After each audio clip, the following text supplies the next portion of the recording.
My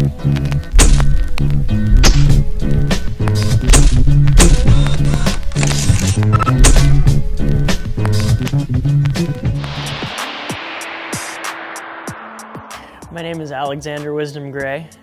I'm 25 years old now, and when I started surfing at 10, I would have never dreamed of this life that I've just been so blessed with.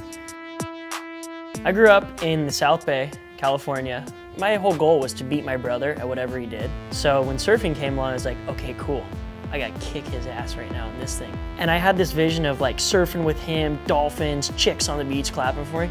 Dude, I couldn't even get out past like the ankle-high shore break. I ended up crying, had a nipple rash from the board, and I was like, this sucks. But there was something about it that I just couldn't get enough of. It was really cool growing up in the South Bay. There's so many legends that come from here. I mean, a lot of people claim Huntington Beach is a surf city. I'm claiming South Bay is a surf city. A lot of my motivation just comes from wanting LA to be recognized for its surfing community and the level of surfing that goes on here.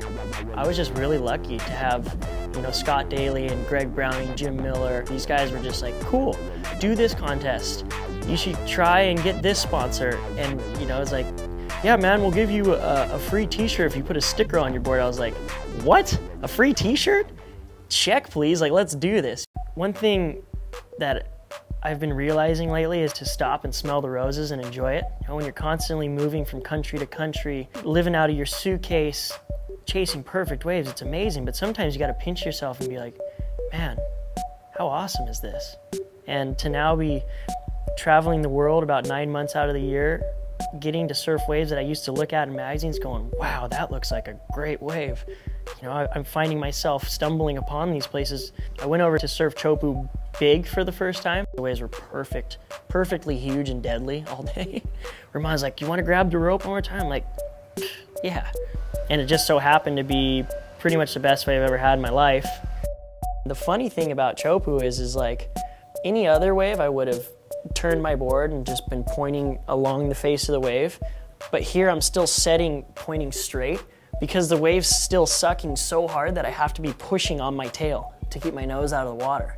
When I was on the foam ball, I was literally just sitting there going like, okay, when am I gonna slide out? And then when I came out, I had all my weight on my front foot trying to just put as much weight as I could on my board so it wouldn't slide out in the foam ball. And my board slid out like this, just sideways a little bit at the end of the wave, and then it catches. And at that moment, I felt like I was gonna go on a date with like Serena Williams after she won Wimbledon. I had no idea how big it was gonna be when I dropped into it, and by the end of it, I just came out screaming, going, oh my God, I can't believe I made that, and gave Ramon a hug and told him I loved him and he was my best friend forever.